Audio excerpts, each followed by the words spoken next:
함께 은혜 받으실 하나님의 말씀은 누가복음 5장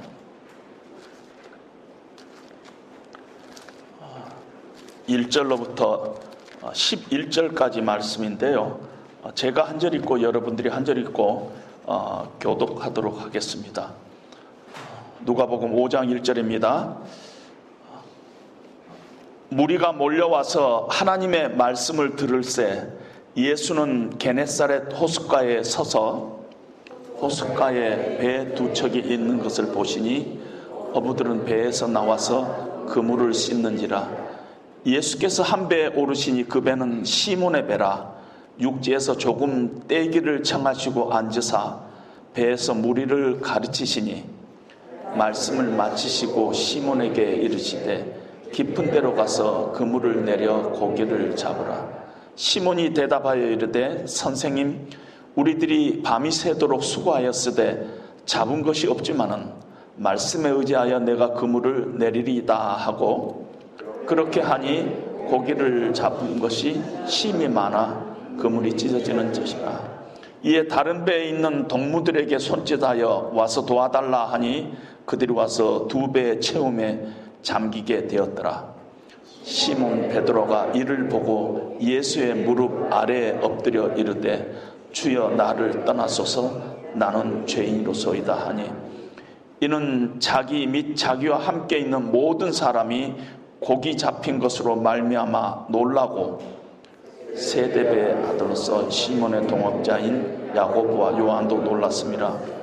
예수께서 시몬에게 이르시되 무서워하지 말라. 이제 후로는 네가 사람을 취하리라 하시니 함께 읽겠습니다. 그들이 배들을 육지에 대고 모든 것을 버려두고 예수를 따르니라. 아멘.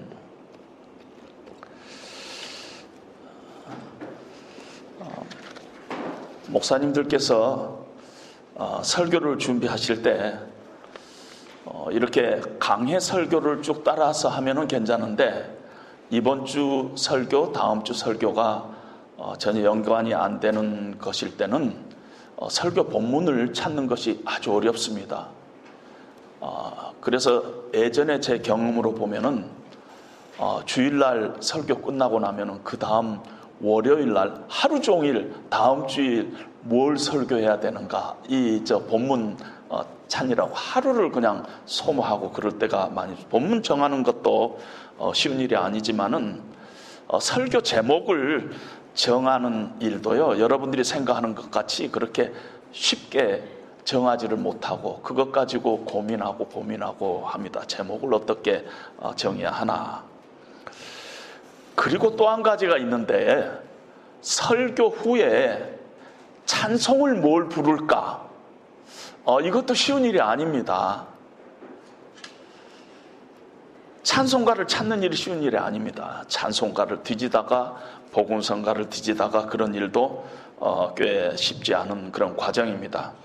그런데 때때로 찬송가나 복음성가 중에 오늘 내가 설교할 본문과 딱 맞아떨어지는 찬송곡이, 찬양곡이 있어요. 그러면은 한 집 내려놓습니다. 오늘 본문에와 딱 떨어지는 찬양곡이 있어요. 주의 말씀 의지하여 깊은 곳에 그물 던져 믿는 자에게 능치 못함 없네. 이건 오늘 본문에 꼭 그대로 같으니까 딱이죠. 생각할 것 없이 오늘 설교 찬송 이거다. 그런데 여러분들 오늘 주보 보시지만은 오늘 이 찬송가가 아니죠. 딴 찬송가죠. 뭔가 문제가 있구나. 오늘 이 본문은 참 우리에게 익숙한 본문이죠. 제가 예수를 믿고 어떻게 보면은 거의 초창기에 처음에 성경 공부할 때 바로 이 본문을 가지고 성경 공부를 했습니다. 오래전이죠. 오래전. 너무 익숙한 내용이죠. 여러분들도 익숙한 내용이죠.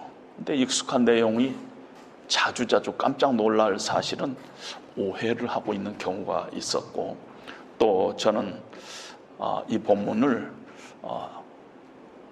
찬송가 내용하고 달리 우리가 오해하고 있다 하는 것이 제 견해입니다. 그래서 그 찬송가를 부를 수가 없어요. 죄송하지만. 일반적으로 오늘 본문을 어떻게 해석하냐면요,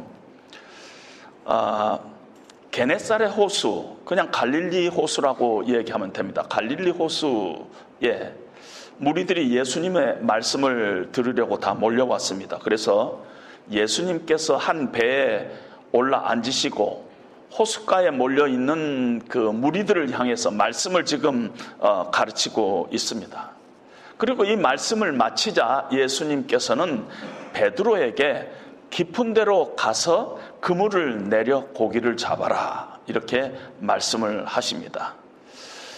예수님 말씀에 베드로가, 선생님 우리가 밤새도록 고기를 낚으렸지만 허탕이었어요. 한 마리도 못 잡았는데 말씀에 의지하여 그물을 내리리이다 하고 그물을 내렸더니 그물이 찢어지도록 고기가 낚인 거예요. 만선이 된 거예요.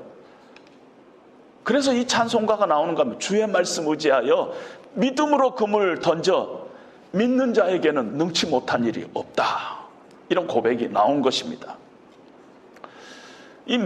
베드로가 이런 믿음의 고백을 했다면 베드로 믿음이 도대체 언제 생겼을까 하는데, 많은 목사님들이나 학자들이 어떻게 이것을 증언을 하냐면은, 말씀을 하냐면은, 예수님께서 배 위에서 무리에게 말씀을 전할 때 베드로는 배에 있을 수밖에 없었잖아요.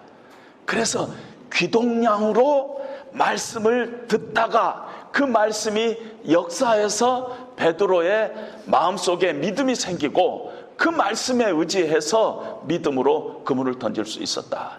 그때 귀동냥의 그 말씀, 그래서 귀동냥 말씀 중요하다, 이렇게 말씀하신 분도 있습니다. 거기에 더해서 목수가 감히 베테랑 어부한테 뭐 요리 가서 고기 잡으라, 저리 가서 고기 잡으라, 기분 나쁜 얘기로 받아들일 수 있잖아요. 그러는데 그날 밤에 베드로가 고기를 한마디로 못 잡았어요. 허탕을 쳤어요. 우리도 인생에 어려움이 생기면 하나님을 더 강력히 붙잡고 어느 때는 자기 마음이 가난해진 것과 마찬가지로 베드로도 그날 밤에 일종의 자기로서는 참 자존심 상한 일이 생긴 거예요. 실패해요. 어부로서 수십 년 동안 어부로서 잔뼈가 굳었는데 고기 한 마리 못 잡는 거예요. 낙심이 됐어요. 그러다 보니까 마음이 낮아졌어요.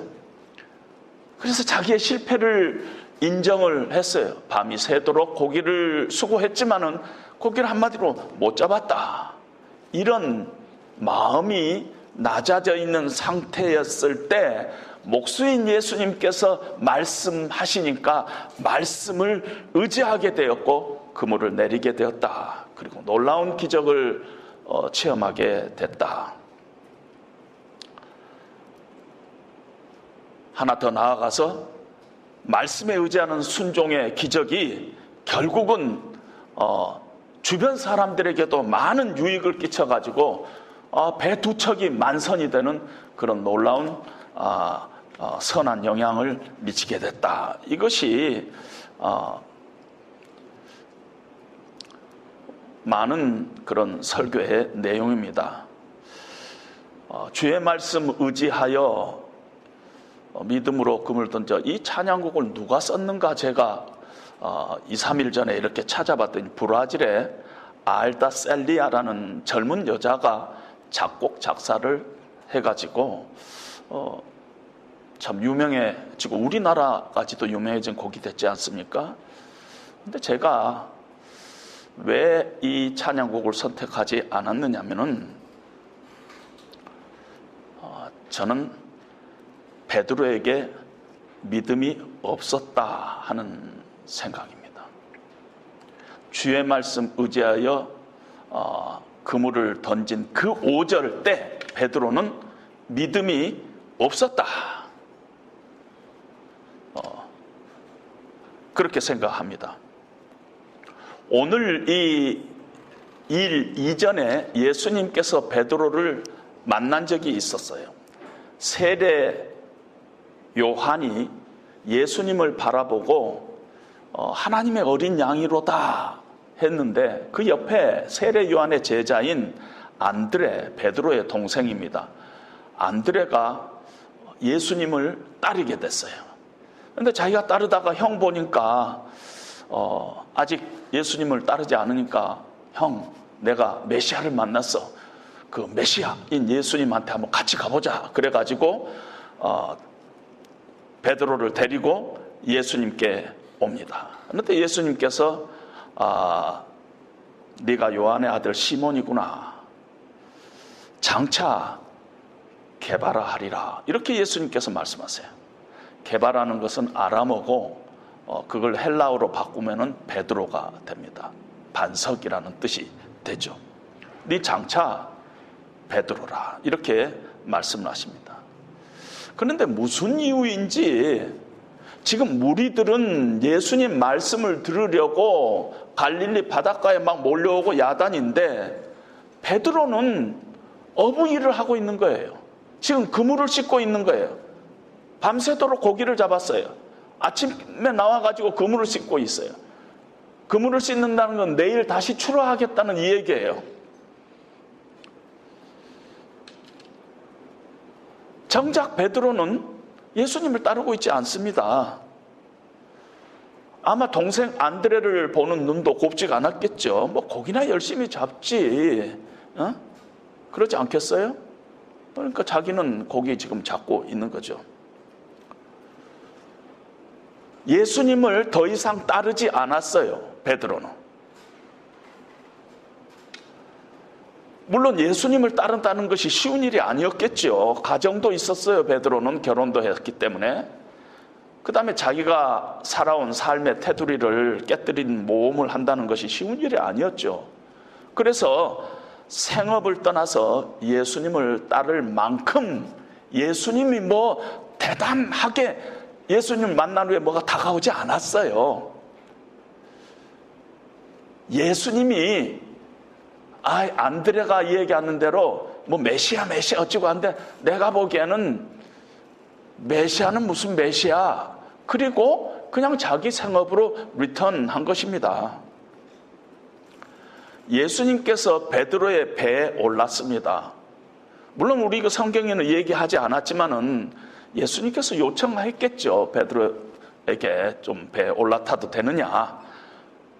베드로가 허락했을 거예요. 왜냐하면은 전혀 모르는 사람도 아니고 안드레와 함께 예수님을 만난 적도 있을 뿐만 아니라 오늘 본문이 있기 바로 직전에 베드로의 장모가 열병에 걸려 있었는데 예수님이 와서 그걸 고쳐주셨어요. 그런 인연도 있고 해가지고 베드로는 예수님께서 배에 올라서서 예수님 일을 하시도록 그렇게 허락을 했을 것입니다. 말씀을 마친 후에 예수님께서 베드로에게 깊은 데로 가서 그물을 내려 고기를 잡으라 했을 때 성경은 말씀에 의지하여 그물을 내리리라. 이 말씀 때문에 선입견을 우리가 갖게 됐어요.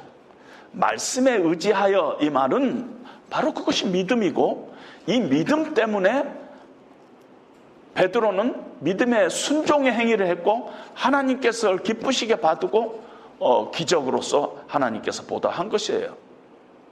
베드로에게 믿음이 있다고 생각한 거예요. 그런데 문제는 원문에 보면은 의지하여라는 단어가 없어요. 그냥 특히 다른 데는 없는데 한국 성경에서 그냥 싹 의역을 해버렸어요. 거기에는 뭐라고만 돼 있냐면 말씀하니까, 그냥 말씀에 의지라는 말이 없다는 말이에요. 말씀하니까 you say so. 영어로는 그렇게 돼 있어. 말씀하니까. 여러 정황으로 봤을 때 베드로는 지금 어떤 생각을 가지고 말씀하니까라는 말을 했다고 생각하냐면요, 선생님 아침에는 고기가 없어요. 근데 선생님이 꼭 그물을 내리라고 하니까 내려볼게요. 근데 베드로 마음은요, 순종하는 어떤 마음이라기보다는 마음속의 생각은 뭐냐면은 지금 이 시간에는 고기 안 잡혀요. 선생이기 때문에, 자기가 이렇게 좀 높이 보는 선생이기 때문에 말씀하시니까 그렇게 이 얘기는 하지만은 속마음은 약간 화가 난 거예요. 지금 이 시간에 고기 안 잡혀요. 이렇게 생각하는 근거가 몇 개 있는데요. 2절에 그들이 그물을 씻었다 했을 때 그거는 복수로 되어 있어요. The nets, 복수로 되어 있어요. 4절에 예수님께서 그물을 내려라 했을 때 그것도 The nets, 복수로 되어 있어요. 그리고 NIV 성경에서는 저 난의 주석에다가 이 The nets 4절의 The nets는 원어의 복수형이다 하고 밑도 끝도 없이 복수형이다 이런 얘기를 했어요. 근데 제가 짚은 거는 뭐냐면은 5절에 베드로가 내가 그물을 내리리다 할 때는 net예요. 단수예요. 그러니까 만약에 NIV에서 이 얘기를 했다면 5절에 net는 단수다 이렇게 얘기했으면 무슨 의미가 될 텐데 괜히 4절에 복수다. 그물을 씻었을 때도 여러 그물을 씻고 예수님께서 그물을 내리라 할 때도 복수의 그물을 내리라고 했는데 베드로는 그물 하나를 내렸어요. 왜 성경은 이렇게 베드로가 내리는 것이 그물 하나다 이렇게 얘기했을까요? 베드로 마음속에 그물 다 내릴 필요 없어요. 그물 씻는 일이 쉬운 일이 아니에요. 예수님, 그물 하나만 내려서 테스트 해볼게요. 고기 없어요. 하나. 예의상 그물 하나만 실험 삼아 내려보겠는데 당연히 안 잡히죠. 그런 속마음이 훨씬 강하다는 것입니다. 여러분, 지금 이 상태에서는 베드로에게 믿음이 하나도 없다. 저는 그렇게 생각하는데 믿음이 없는 베드로의 모습 속에 우리들의 모습이 좀 보여요. 정작 우리가 예수님을 믿는다고 하면서 예수님은 우리의 모든 것에 로드라고 우리가 주님이라고 얘기하면서 실제 생업의 현장 속에서 우리는 자주 예수님 필요 없어요. 예수님 필요 없어요. 내가 더 잘 알아요. 비즈니스는 예수님보다 내가 더 잘해요. 교수로서 가르치는 것은 예수님보다 내가 이 분야는 더 잘해요. 물론 영적인 일에서는 예수님이 위지요. 내가 하는 일 가운데서는 내가 전문가예요. 예수님 없어도 내가 잘할 수 있어요. 그래서 예수님 말씀 순종할 때는 가끔 예의상 그냥 실험 삼아 예수님 말씀대로 해봤자 잘 안 되겠지만은 그냥 예의상 할 때가 많다는 것입니다. 제가 전에 목회할 때요, 그 지역에서는 이민자들이 다 조그만 스몰 비즈니스를 하잖아요. 그러면은 좀 신앙이 좋다는 분들이 와서 목사님한테 늘 상의하고 기도 부탁을 해요. 그렇지 않겠습니까? 목사님 어느 사업을 어떻게 하려는데 목사님 기도해 주세요. 이런 얘기가 많이 있죠. 그런데 신앙이 좋은 사람들 중에서 상당히 많은 사람들이 다 결정해 놓고 다 자기가 결정해 놓고 나중에 마지막에 이제 오픈 딱 며칠 전에 목사님 기도해 주세요. 그리고 오는 사람이 의외로 많다는 것이에요. 왜 그때 기도해 달라 그래요? 예의상이에요? 예의상?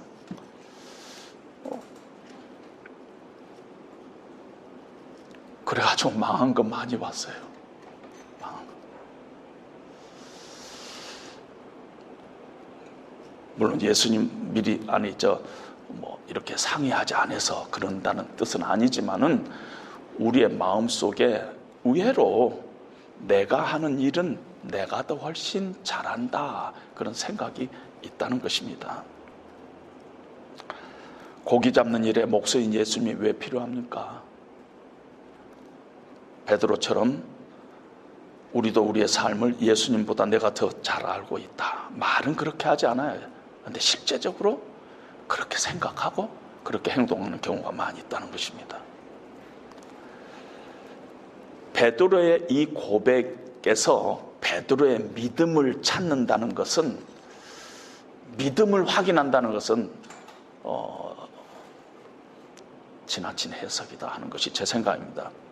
베드로에게서 믿음을 찾을 수 없었다. 그때 베드로에게 믿음이 없었다는 또 다른 증거는 뭐냐면요, 믿음으로 그물을 내렸으면은, 그래서 그 결과가 믿음대로 됐다면 그 반응이 언제든지 기쁨이나 감사해야 돼요. 할렐루야 뭐 이러고 나와야지 되는데, 그 결과가 전혀 예측하지 못한 결과가 나왔어요. 그래서 베드로가 무서워했어요. 놀랬어요. 두려워했어요. 그건 믿음을, 말씀에 의지하여 믿음으로 금을 던진 게 아니라는 것이에요. 그 안에 믿음이 없었어요. 그냥 던진 거죠. 그래서 의외로 다른 결과가 나타난 것이라는 것입니다. 아주 치명적인 건 뭐냐면은 예수님을 선생님이라고 호칭을 하고 있어요.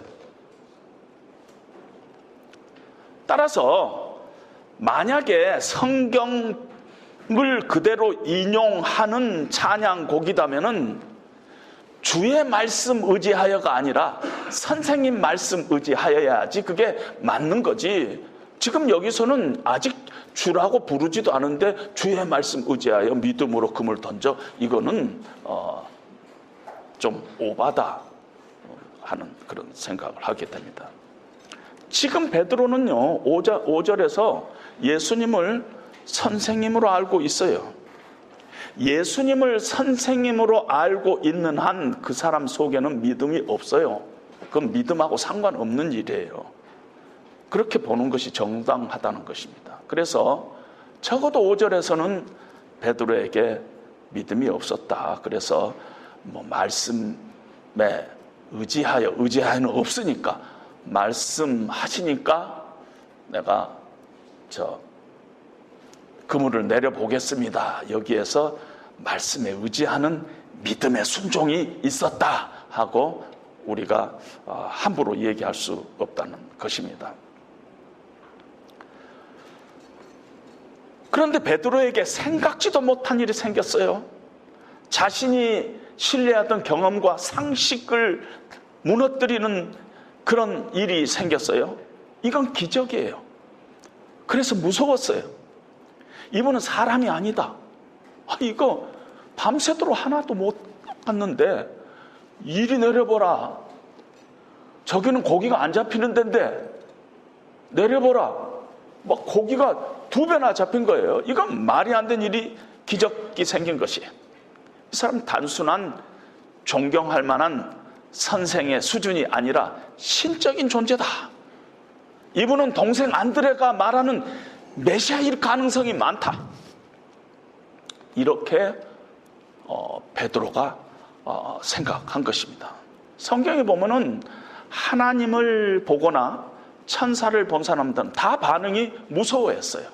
왜 그러냐면은, 여러분, 우리도 똑같을 것 같아요. 만약에 우리가 신적인 존재, 뭐 하나님이라 그럽시다. 하나님을 우리가 만나게 됐다. 딱 하나님이 나타났다, 실제. 그러면은 누구든지 무서워할 거예요. 하나님의 그 거룩하심 앞에 죄인된 우리가 어떻게 두려워하지 않을 사람이 어떻게 있겠어요? 유대인들은 죄인된 인간이 하나님을 보거나 만지면은 그분이 너무 거룩하기 때문에, 엄위하신 분이기 때문에 죄인들은 그 앞에서 죽는다고 생각했어요. 그래서 우리가 알다시피 대제사장 이스라엘 전체에서 한 명뿐인 대제사장이 1년에 한 번 하나님 앞에 지성소에 들어갈 때 씻고 새 옷 갈아입고 그리고 들어갈 때도 밑에 다리에다가 방울을 달고 들어갔죠. 조심스럽게. 잘못해갖고 죽으니까. 하나님 보시기에 거룩하지 않은 자가 들어오면은 죽으니까. 불이 나와서 죽었어요. 죽으니까. 지난주에 우리 이사야서 6장을 했죠. 이사야 선지자가 성전에서 거룩하신 하나님을 보고 첫 반응이 뭐였어요? 화로다. 나는 망하게 되었도다. 나는 입술이 부정한 자인데 거룩하신 하나님을 뵀다. 이게 정직한 인간의 표현이라는 것입니다. 언젠가 제가 한번 말씀드렸듯이 아틀란타 큰 돔에서 3,000명의 목사님들이 같이 예배를 드리는데 강단에서 목사님이 성경 봉독을 하는데 이사야서 6장을 낭독을 하는데 거기에 있는 3,000명의 목사님들이 다 땅바닥에 엎져서 들었던 것을 저는 아주 텔레비에서 보고는 생생하게 머릿속에 기억하고 있어요. 그 하나님의 어미로운 말씀이 이렇게 떨어지는데 그 말씀을 그대로 무릎 꿇지 않고서는 받을 수가 없어서 땅에 엎드렸던 것을 저는 기억하고 있습니다. 모든 것이 변해버렸어요. 그래서 베드로의 입에서 일반적인 존경의 존칭인 선생님 말씀하시니까 내려보죠. 여러 개 내리면은 금을 여러 개 하면은 또 힘드니까 하나 테스트 삼아 하긴 안 잡혀요. 근데 꼭 그러라니까 한번 내려보겠습니다. 그 선생에서부터 주여 나를 떠나소서 나는 죄인입니다 하는 고백을 하게 됩니다. 자기 앞에 있는 예수님이 그분 안에 있는 거룩하신 신성 하나님의 모습을 보고 주여 나를 떠나소서 나는 죄인입니다 이렇게 고백을 합니다. 이 기적적인 사건을 통해서 예수님이 누군가, 나는 누구인가를 발견하게 된 것입니다. 이 고백이 만선보다 귀한 고백이에요. 이 고백이. 그리고 예수님께서 베드로를 찾아오셔서 베드로의 인생 가운데 개입하시는 그 이유가 이 베드로의 이 고백을 듣고자 함이었어요. 이 고백이 믿음의 고백이에요. 왜냐하면 믿음에는 내용이 있어요. 그 내용은 뭐냐면은 예수님이 누군가에 대한 내용이 있어야 돼요. 그분은 나의 구원자고 그분은 하나님의 아들이라는 고백이 있어야 돼요. 그리고 믿음에는 나에 대한 고백이 있어요. 나는 누군가? 하나님 앞에 나는 죄인이다. 이 두 고백이 믿음의 가장 큰 내용인데 베드로는 지금 이 두 가지를 고백하고 있어요. 나를 떠나소서 당신은 하나님이나 마찬가지입니다. 나는 죄인입니다. 당신 앞에. 이 고백을 합니다. 선생님에서 주여로 바뀝니다. 그리고 누가복음에서 누가는 의도적으로 3절, 4절, 5절에서는 베드로의 이름을 그냥 시몬이라고 자연인 시몬이라고 하다가 오늘 이 고백 후에는 시몬 베드로라고 이름을 붙입니다. 왜냐하면 예수님에 의해서 이름이 바뀐 그 이름, 예수님에 의해서 발견된 그 이름 베드로, 그 이름을 오늘 8절에서는 부르고 있다는 것입니다.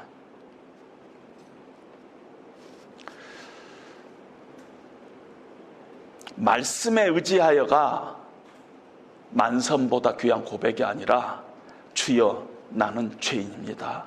나를 떠나소서. 이것이 귀한 고백이라는 것입니다. 예수님은 죄인을 위해서 오셨어요. 내가 의인을 부르러 온 곳이 아니라 죄인을 불러 회개시키러 왔다. 죄인 아닌 사람 누가복음 보면 예수님과 아무 상관이 없어요. 예수님은 자신을 죄인이라고 볼 줄 모르는 종교 지도자들과는 말도 섞지도 않았어요. 사귀지를 않았어요. 예수님은 죄인을 위해서 왜? 이 인간 안에 있는 이 죄가 예수님을 만나지 못하게 하기 때문에 이 죄인의 문제, 이 죄의 문제를 해결하지 않고서는 하나님을 만날 수가 없기 때문에 이 문제를 위해서 예수님이 오셨다는 것입니다.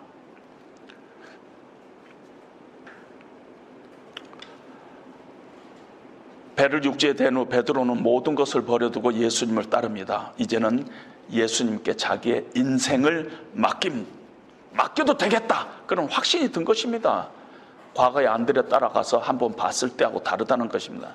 그래서 하나님의 능력의 현장인 만성까지도 놓고 예수님을 쫓게 됩니다. 오늘 이 본문은 도대체 우리에게 무엇을 말씀하시는 것인가? 주의 말씀 의지해서 믿음으로 금을 내렸더니 기적을 체험했다. 따라서 우리가 참 믿음으로 순종하는 삶이 중요하다, 이것을 우리에게 주려고 하는 것인가? 저는 그렇게 생각하지 않는다는 것입니다. 오늘 누가복음에서 왜 이 말씀이 기록됐느냐 하고 이 주변을 이렇게 검토해 보니까 바로 4장 바로 앞부분에 예수님께서 공생애를 시작하면서 4장 18절에 공생애를 시작하면서 선지자 이사야의 글을 회당에서 읽으시고 다 읽으시고 나서 오늘 이 말씀이 너희 귀에 그대로 응하였다 하고 말씀합니다. 이 말씀이 오늘 나로 인하여 너희 가운데 지금 오게 됐다 하는 이런 말씀입니다. 그리고 예수님께서는 내가 이 땅에 오는 것은 복음을 선포하러 온 것인데 가난한 자, 억눌린 자, 눈먼 자, 사탄의 권세에 억눌려 있는, 그래서 흑암의 그늘 아래에 있는 자들을 내가 자유케 하려고 왔다고 예수님께서 말씀을 하시면서 주의 은혜의 희년을 내가 선포하기 위해서 왔다고, 예수님께서 오신 목적 제1번을 희년 선포, 자유, 너희에게 죄의 종으로 하고 살고 있는 너희들에게 하나님의 자유를 너희들에게 선포하기 위해서 왔다 하고 얘기를 합니다. 하나님 없이 내 삶의 주인이 내가 되어서 오직 자신만을 살아가고 자신의 생계만을 정신 쏟고 살아가고 있는 한 인간 베드로에게 예수님께서 찾아오신 것입니다. 그리고 예수님을 만나서 예수님이 누구신가를 알게 되고 내가 누군가를 알게 되는 그런 믿음을 갖게 되고 그 믿음의 고백을 통해서 나는 죄인이다, 당신은 바로 그 메시아다 하는 그런 고백을 하게 되는 것입니다. 자신이 어떤 자인가를 발견하게 된 것이라는 것입니다. 그리고 예수님께서 주시는 참 자유를 베드로는 얻게 되는 것을 우리가 봅니다. 베드로를 향한 예수님의 행복의 초대에 베드로는 실제 응하게 된 것입니다. 예수님께서 이후로는 네가 이 물고기를 낚는 어부가 아니라 사람을 낚는 어부가 되리라. 예수님께서 베드로의 인생의 목적을 바꾸어 주셨어요. 그동안에 너는 네 가족, 네 자신을 위해서만 살았는데 이제는 하나님을 위해서, 이웃을 위해서 살도록 그렇게 베드로의 인생의 목적을 바꿔 주시는 것입니다. 그게 자유라는 것이에요. 여러분, 자유는 내가 내 마음대로 하는 것이 아니라 마음껏 하나님을 섬기는 자유, 마음껏 이웃을 섬기는 자유, 그것이 참 기독교의 자유예요. 이 참 기독교의 자유를 지금 하나님께서는 베드로의 인생 가운데서 회복시켜 주신 것이라는 것입니다. 참 인간으로 회복되는 것이에요. 이것이 복음의 능력이고 이것이 구원이라는 것입니다.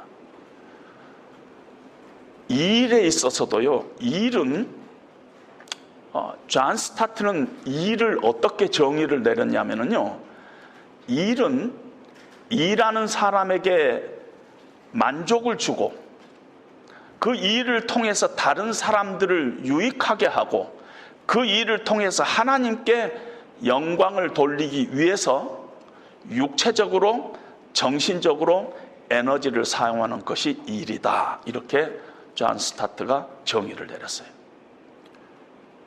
일이라는 것은 내가 돈 벌어가지고 만족을 얻는 것이 아니라, 일이라는 것은 내가 일해가지고 만족을 얻을 뿐만 아니라 그 일을 통해서 다른 사람을 유익하게 하고 그 일을 통해서 하나님께 영광을 돌리기 위해서 내가 육체적으로, 정신적으로 에너지를 사용하는 것이 일이라는 것이에요. 베드로는 자기의 생업을 위해서만 일을 했는데 이제는 네가 사람을 낚는 어부가 되리라. 베드로의 인생 가운데 하나님께서 개입하셔서 참된 일의 본질을 베드로에게 회복시키고 있는 것을 봅니다. 베드로는 이 고백 이후에도 수없이 넘어졌어요. 예수님을 3번이나 부인한 거 우리가 잘 알고 있잖아요. 예수님께서 십자가에 죽으시고 부활하셨다는 소식을 듣고도 옛 생업으로 돌아갔어요. 낙심과 죄책 가운데서 그리고 살고 있었어요. 그런데 예수님께서 부활하시고 나서 첫 목격자인 두 마리아에게 갈릴리로 가서 베드로에게 가서 전해라. 내가 먼저 갈릴리에 가서 기다리고 있겠다고. 이게 예수님이라는 것입니다. 거기서 만나자. 그리고 갈릴리로 예수님 가서 먼저 기다렸다가 베드로를 만나서 네가 나를 사랑하느냐? 네가 나를 사랑하느냐? 베드로를 회복시키는 것을 우리는 볼 수 있습니다. 그 베드로에게 찾아왔던 예수님이 바로 우리의 예수님이에요. 우리의 어떠한 실패에도 결코 포기하지 않으신 분이 바로 그 예수님을 우리가 주님으로 모시고 있습니다. 우리에게 소망이 있다면 오직 예수님이십니다. 우리는 죄와 죽음의 권세 아래 묶여서 종노를 하고 있었어요. 그런데 주님께서 찾아오셔서 우리에게 자유를 선포하시고 우리에게 참 인간으로서의 회복을 주시고 우리 인생을 어떻게 살아야 할까, 참 일의 의미가 뭔가를 우리에게 보여주시고 인생의 의미와 목적을 새롭게 하나님께서 해주셨다는 것입니다. 예수님께서 이 땅에 오신 목적은 내가 온 것은 양으로 생명을 얻게 하고 더 풍성히 얻게 하라 함이라. 예수님은 우리가 예수님 안에서 더 풍성한 삶 살기를 원하십니다. 예수님 안에 참 인간을 우리가 회복하고 참 일의 의미를 깨닫고 참 내가 인생을 사는 목적이 무언가를 다시 한번 예수님 안에서 발견하고 확신하고, 그래서 날마다 우리의 삶 가운데 희년을 선포하고 은혜의 날을 체험해가는 저와 여러분들이 되시기를 주님의 이름으로 축원드립니다. 우리 이 시간 이 말씀을 생각하면서 주찬양